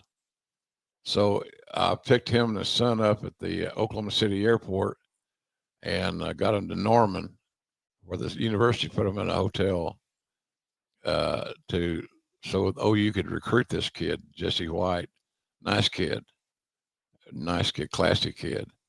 And so I got to know Leon real well, and through that process, and we had good relationship, and now we got a different entity involved. We got the only son of Vader he had already committed to UCLA, and we talked him out of that. Leon talked him out of it, and Jesse saw the facilities, and he became the number one player on the board. All the NFL combine stuff coming around the corner here now, but he rescinded his commitment to UCLA to recommit, and he committed with Oklahoma. He had back issues. I don't know if it's sciatica, which I have right now, which is miserable as fuck. But he was he never quite made the team. But he worked hard. He tried hard. He just had a bad back, and it just he couldn't get past that. So, but Leon was just, Leon was starting to get the best of both worlds. His son was being recruited by a top program, and he just had a new lease on life, shall we say, and where he was being able to wrestle in the States. Therefore, if his son had stayed healthy, Leon would have been able to go to a lot of football games. And as a football dad, that was something he really relished. Man, what a fucking match that was. We're going to see it happen again, though. Believe it or not, it happens in September over in Japan. A little interpromotional help from All Japan Pro Wrestling and the World Wrestling Federation and FMW, Frontier Martial Arts Wrestling of Japan. It's a big show in September at the Kawasaki Baseball Stadium. It's announced as being 50,012 fans. Of course, Dave is always a stickler and says it's probably closer to 40,000. Either way is huge. I mean, this is a gigantic show. Dave doesn't have gate information, but he says that FMW has done $2 million gates in the past year. And he writes, from an American standpoint, the biggest match on the show is what was billed as an Ultimate Fight Rules cage match involving Ken Shamrock and Vader. The original plan was for Shamrock to sell the rib injury, theoretically, in the September 9th Muncie, Indiana show against Farouk. Vader taking advantage of that injury would lead to an upset victory in Shamrock's specialty match, largely for a rematch idea, similar to the story between Shawn Michaels and Davey Boy and their finish in England. Of course, they're referencing One Night Only, where everyone assumed that Davey was going to win. Shawn won with the thinking, we can come back with a rematch and it'll be big. But we do it again. And this one happens in Japan. How does a deal like this come together? I mean, is this just allowing the guys to go make money, or does the WWF do pretty well on a show like this too? Oh, we did well. We did well on it. Details had to be worked out, no doubt about that. But it was just, to me, just old school good booking.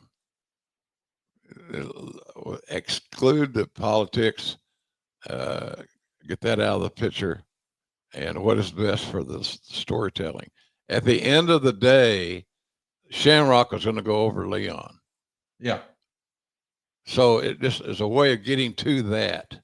And I thought it was good. We made a lot of money on that show. I saw this as a tape trader and really dug it. It goes 7 minutes and 17 seconds. Shamrock's unable to get up at the 10 count. The referee stops the match. Vader's in the cage screaming to get a doctor in the ring. Of course, this is all because of some coughing up of blood that Shamrock is doing here.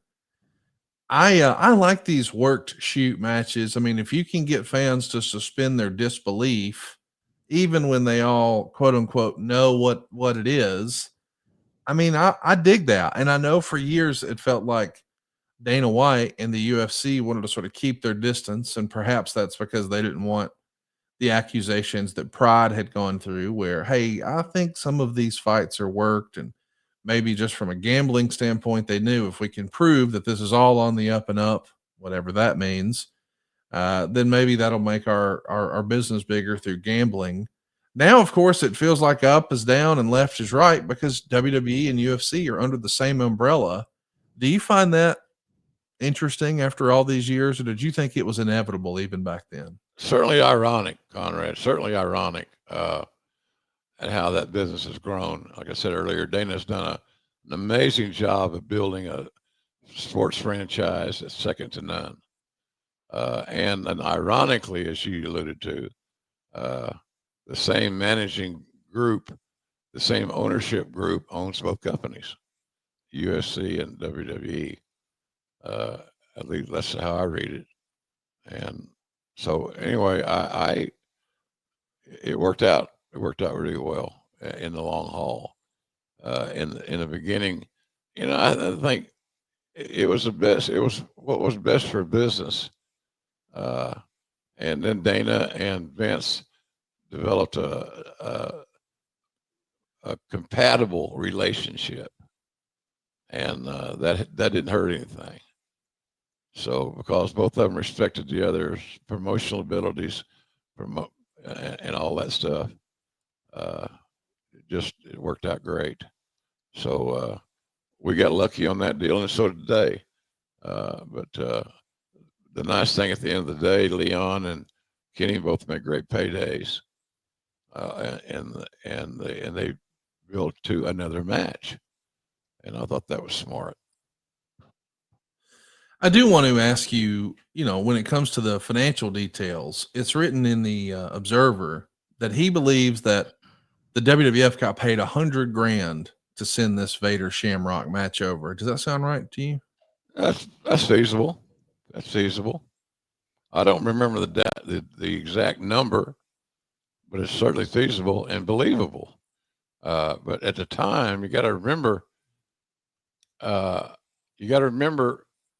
what we were going through at the time, cash flow problems. And so to create a payday of 100 G's was impressive. And it also got two of our guys significant paydays, and it created an awareness for both talents. I didn't know who lost in that whole equation. We got a good payday. Two of our talents made good paydays. And our two of our top guys had become two of the biggest stars in Japan. Just without TV, they're stars, and people paid to see them. So and we knew that after Shamrock and Vader had that match in Tokyo, that they had the opportunity to return it into some figure without all the cooks in the kitchen. Right. So it was just good booking. I mean, there was nothing weird about it. It was old school pro wrestling booking. What's interesting too is, because of where it's happening and his pedigree, I mean, people really buy into this. But I, for one, at the time thought, okay, I don't know that they used a blood capsule, but coughing up blood, that's an interesting finish. We're trying to simulate internal bleeding. Little did I know that, no, he's hurt for real. They think that this was a punctured lung. It's not. It's actually a lung infection that he's coughing up this blood from. So that was not part of the show. And that maybe is the real reason that Vader starts freaking out, like, oh God, we're at the other end of the world. And well, what would you normally do? If you're wrestling somebody or performing with somebody, and all of a sudden your adversary is spitting up blood when it was not planned, it could make you a little uneasy, because you don't know how badly that injury could be. So a lot of side stories in this whole Shamrock Vader situation.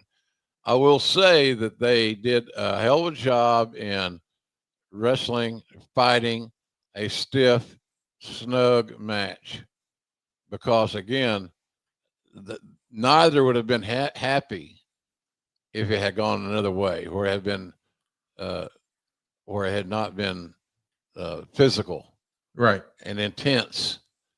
And I loved it because that was right down my wheelhouse. I think some of my best work was during Shamrock and Vader's match. So it was a different formula. It's a different style. And I think I increased my value of the company at that point in time by having to call a little different style of match. So I had to adjust my game. And I'm glad I had the ability and the desire to do it, because I think that helped the match. I couldn't call that match like I would a regular pro wrestling match. It had to have its own nuances, and we sought those out, and there's where we left it. Jim, you talked about having the desire and having the ability. Well, sometimes you have the desire, and one of our sponsors gives you the ability. It's one of your favorite sponsors. You picking up what I'm putting down right now, Jim? I hear those little blue pills. Come on now. Come Better on, sex baby. with BlueChew. BlueChew is the original brand offering chewable tablets. These erection enhancing tablets help men achieve stronger, harder, and longer lasting erections for sexual activities.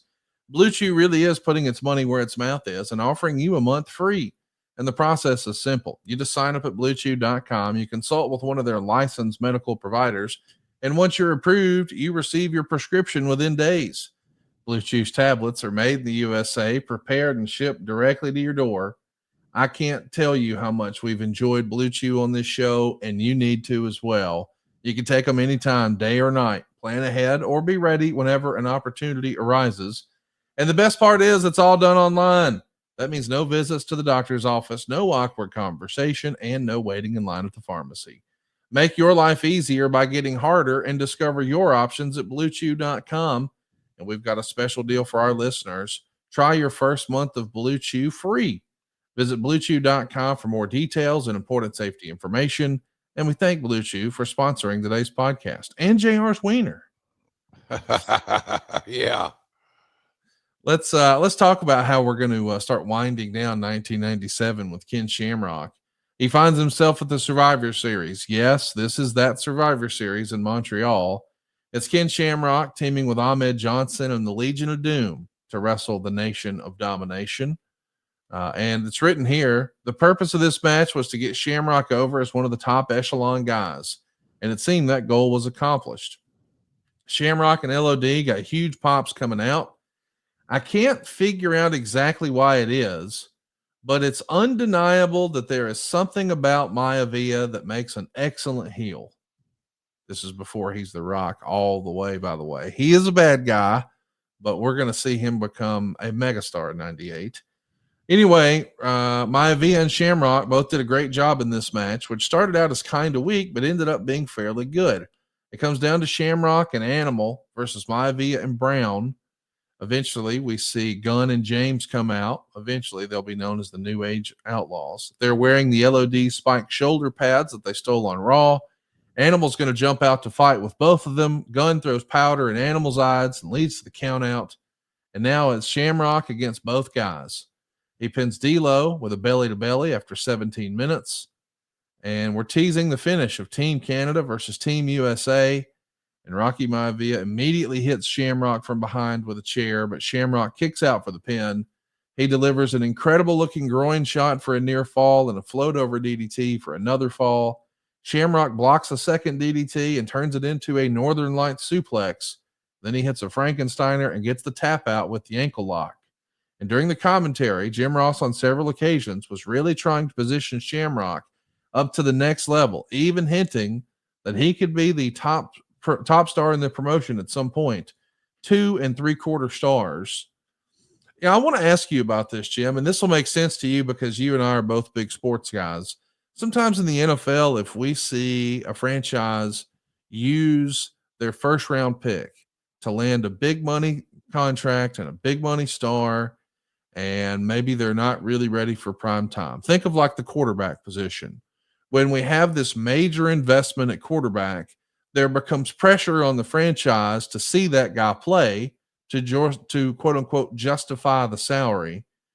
Is that what's happening with Ken Shamrock? Did you guys really think he was ready to be the top star, or are you pushing him that way because you're paying him that way? If that makes sense. I think we thought that he had the potential, as always, from that original 3-year contract, that he was going to be a player.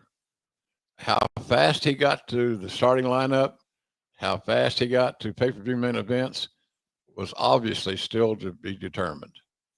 But we always had confidence in Kenny, and the only person that didn't have confidence in Kenny was Kenny.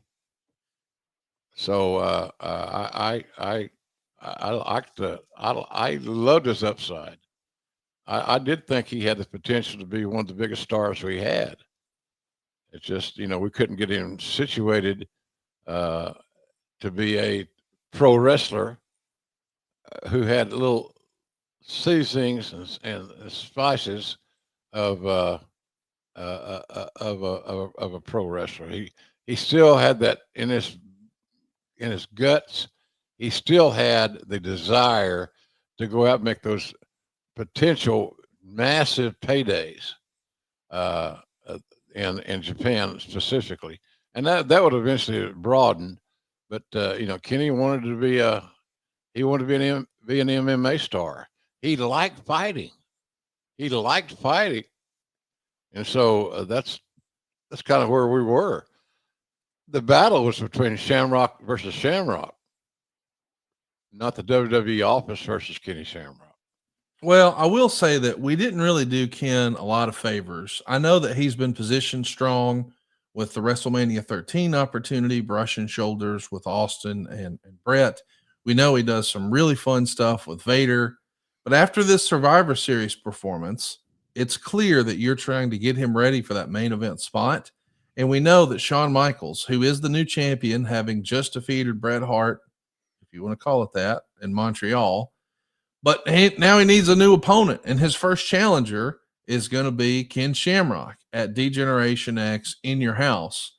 The trouble is, every time that Shawn comes out, all anyone is thinking about, all the crowd is reacting to, is what's happened with Brett. Right. So it seems to almost overshadow Shamrock's opportunity. With the benefit of hindsight, we probably should have put someone else in that spot, not someone we were really trying to elevate, until some of this nonsense about Brett settled down for Shawn. Does that make sense? Yeah, of course it does. And, golly, we needed that opponent in hindsight. Right. That you could put in there for Shawn's first dancing partner. We have plenty of guys on the roster that could have got that done. You needed a situation where Shawn was defending his title against somebody other than Brett, and that whole thing had to filter on out and get off everybody's mind.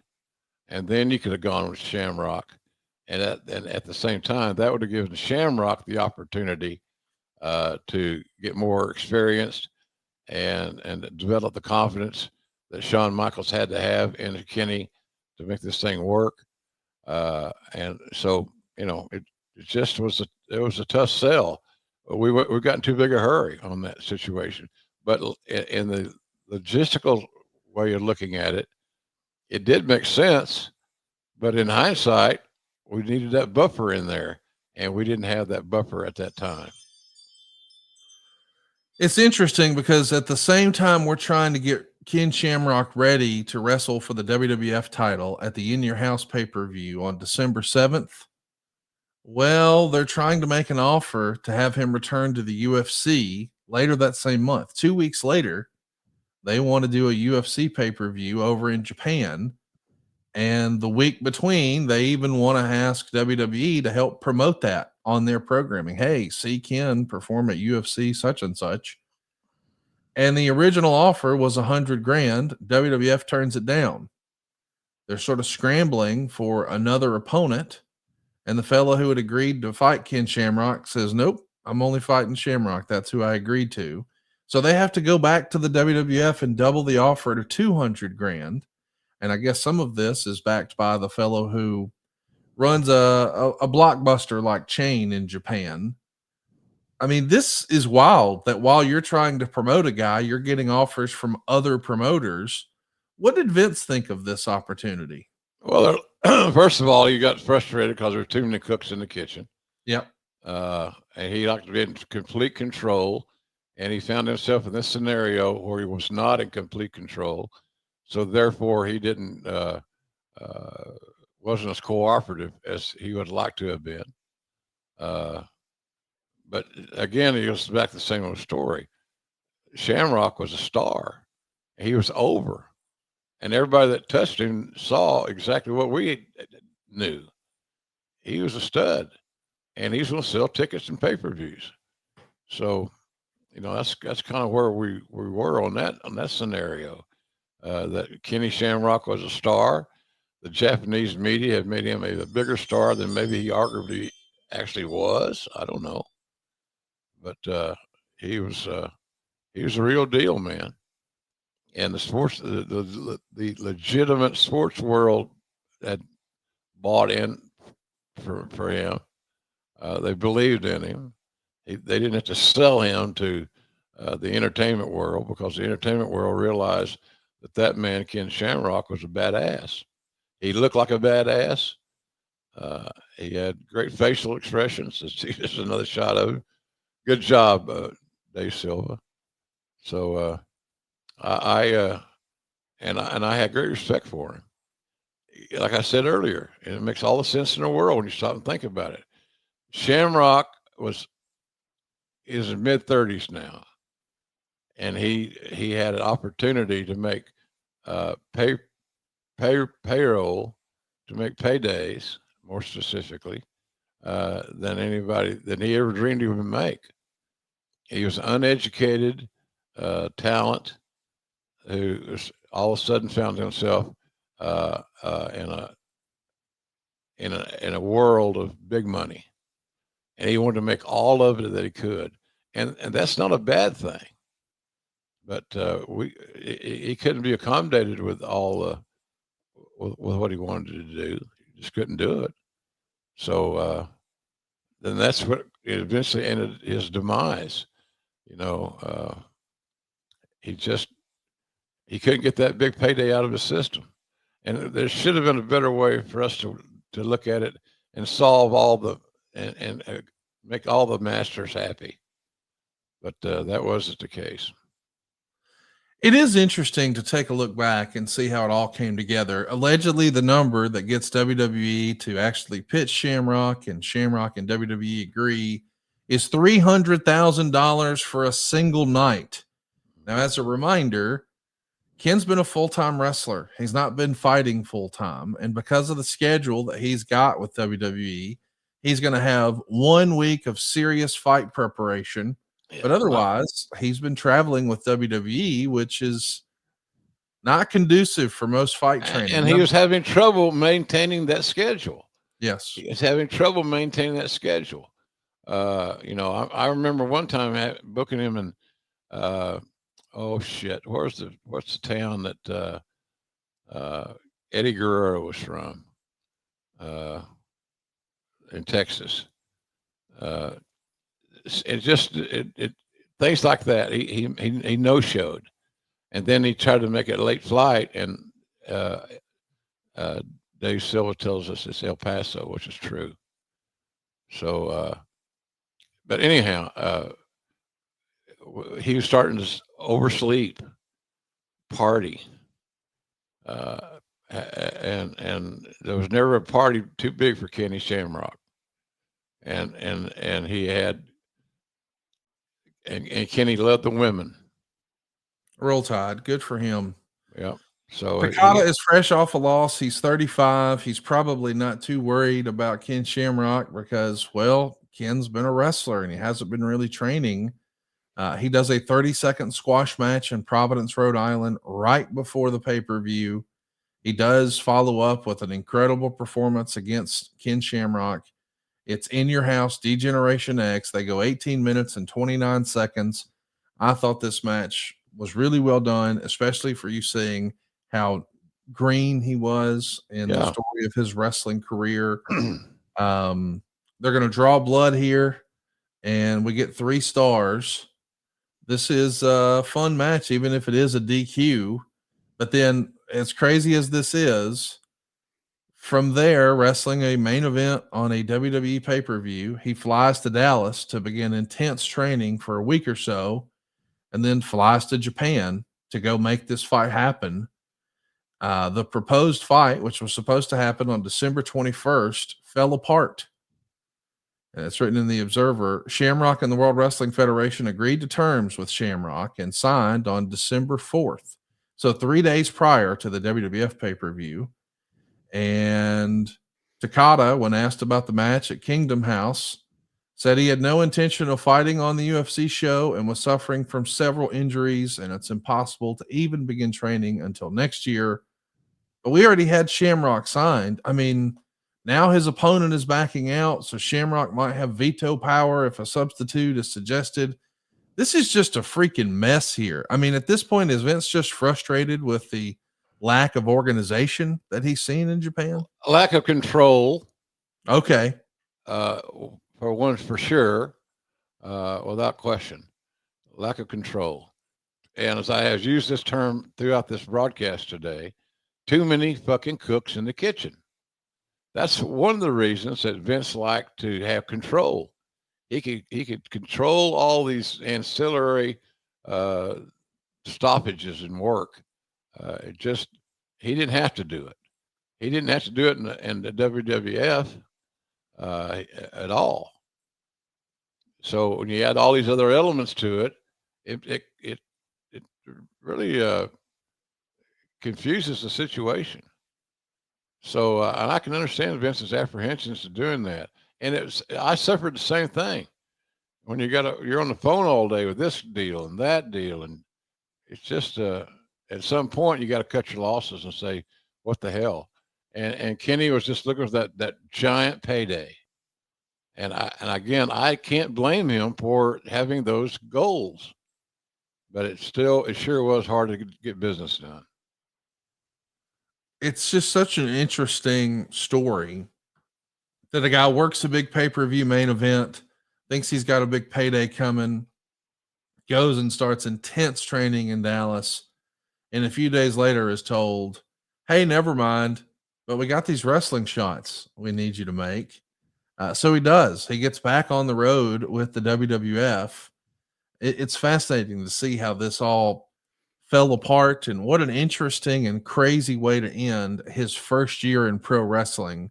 But just seeing the interest in him from all these different promotions from all over the world, it has to be a vote of confidence for Vince that they've got a star here. We've just got to figure out the right way to present him, right? Simple as that. Simple as that, Conrad. We just got to figure out the right way to present him, manage him, and maximize his minutes, if you will. No one on our side ever had a issue with Shamrock's upside. It was always going to be there, and he was just but he couldn't get past. I can't do one without the other. I have to have both, and I can understand, again, not a spring chicken. Going to make more money than he's ever made in his life if we can make this thing happen.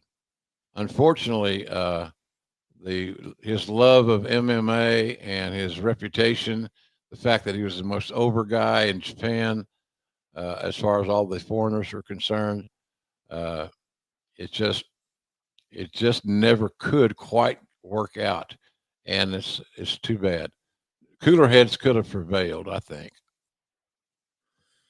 Well, we're looking forward to next weekend around my house. Queen of the Ring is in theaters next Friday. Go out of your way to see it.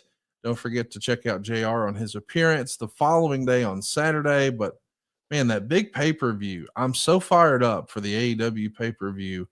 AEW Revolution from Los Angeles. You don't want to miss it. Sunday, March 9th.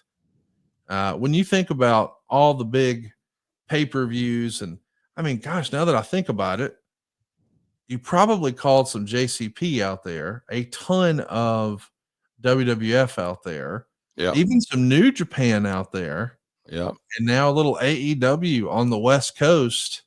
This is going to be a fun pay-per-view, Jim. I get around, and I tell you something. I'm so impressed, and maybe we can get Bull to play it for us.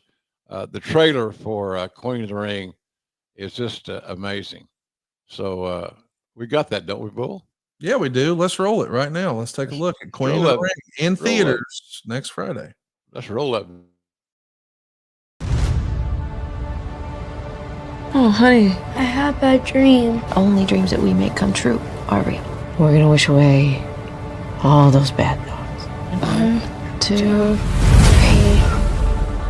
I promise you, my son, our lives together will be special. Where's your little boy's father, anyway? Mister, I ain't gonna marry no circus freak. He done let me over this. Billy Wolf! I'm really curious to see what you can do with her. You barely know him. He's the only man that's ever believed in my dream. We got a job to do tonight. You go out there, you wrestle your heart out.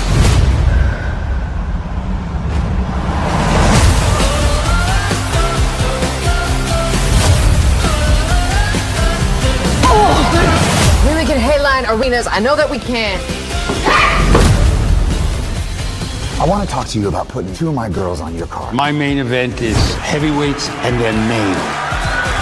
Why would anyone want to limit the spectacle of competition based on gender? Looks like we're cleaning up every night of the week now. It's got me thinking, Billy. I want us secure as equal partners. Then do what's right for business. Honor the deal or we shoot. You will do what I say, or you will find yourself cleaning toilets in some arena after my show comes through. Mom, all the tickets you 2 ever sold had your name on them, not his.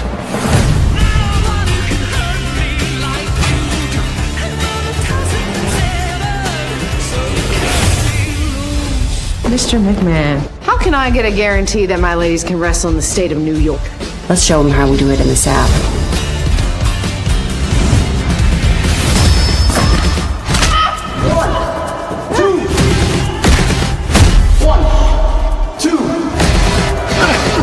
Come on, Mom, get up. Remember. 1, 2.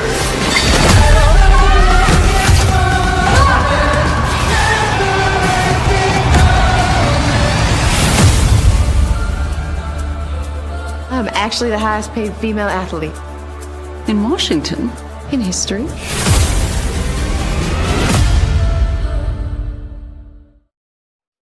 Love it. Love it. And what a story. And you're going to be surprised at some of the pro wrestling stars that are make cameos. Yeah, hell yeah. Jim Cornette's got a nice role in this thing. I should have got pissed off. I should have had a nice little role. But I'm the executive producer, so I get my money off the top, and I'm awful excited about that. And then a lot of Tony Storm's in it, among others. A lot of talents are in it, and they did a good job. And from what I understand, they all had a great time. They are part of history. This is a true story, and it's just it'll warm your heart, and it'll piss you off at the same time, because Mildred Burke got jacked around big time, and her story is so unique and so vivid. I know you guys are going to love it. So it's right around the corner, everybody. If you have enjoyed Karate Kid or any of those spinoffs that we've seen since Karate Kid, Martin Cove, who plays the sensei, he is going to be in this movie, as well as one of my favorites, Walton Goggins, who you maybe recognize from a lot of Quentin Tarantino movies or the new White Lotus series on HBO. Perhaps one of my favorites is Righteous Gemstones. He plays Uncle Baby Billy. He was in Justified and a bunch of other great stuff. But as far as wrestling goes, yeah, you've got Camille from AEW on the program. You've got Britt Baker from AEW on the program. You mentioned Jim Cornette is here. So is Tony Storm. So there's a lot of wrestling adjacent folks and people in the wrestling business that are a part of this show. And we hope you'll check it out. It's in theaters next Friday, Queen of the Ring. And this is the second time in as many years that we've had a major Hollywood project released about wrestling. I mean, the Von Erichs wasn't that long ago. Now we've got Queen of the Ring. If you're a wrestling fan, even if you're not necessarily familiar with the story, do not wait until it's on streaming. Go support it in the theater. This is good for wrestling. You won't regret it. And you won't regret checking out jrsbbq.com. I just placed a new order just in time for the pay-per-view. I'm going to be watching Elimination Chamber with some sauce it, baby. Come on, you know what to do. 2 types of sauce when it comes to barbecue sauce, but you've also got hot sauce now and even main event mustard, chipotle ketchup. There's something for everybody, but my go-to is always the all-purpose seasoning. I've been beating that drum for years here because it works on everything. All your protein, your beef, your pork, your chicken, your eggs, your fish, your popcorn. Try it out. You'll be glad you did. Speaking of trying it out, JR occasionally gives things away foolishly. I don't know why he does this, but he does. He'll autograph a stack of books. He'll autograph the action figure. He'll autograph some trading cards. And man, you get one of those trading cards slabbed, you got instant equity. You're making money. Go out of your way to go see what JR's giving away today at jrsbbq.com. As he says, it costs nothing to look. Not a damn thing, Conrad. Check it out, baby boy. You know I love it. jrsbbq.com. That's your hookup for all things JR. And we'll be back next week talking a little more wrestling. We'll pick up our conversation about Ken Shamrock some other time. But what a first year in wrestling, man. What a big player, interest from all over. There was some hokey pokey with some major fights. We did some work shoots, and hell, all these years later, I thought it was a blood capsule or some sort of Hollywood effect. No, it was a severe lung infection. He was going through it, but he made it to the other side, and 1998 is coming right on time. Exactly. And what a star he could have been if he had stuck with one or the other. Yes. One or the other. He could have been as big as anybody we had at that point in time because the territory was vulnerable. There was a spot open, as Arn Anderson would say. You got a spot. Yes, sir. And so it worked out pretty well. So all well and good, man. Conrad, you did a good job today. I had fun talking to you, and Bull Dave Silva did a great job getting everything prepared. So life is good, my friend. Life is good. Check me out on the autograph circuit, and certainly get ready for a hell of a pay-per-view out in Los Angeles. You can always tell the talents they seem like they always work harder on the pay-per-views. We've established that point. But the add to that element, Los Angeles, and you smell what I'm cooking. It's just the way it is. Going to LA, big market, Hollywood, just great stuff. And then I got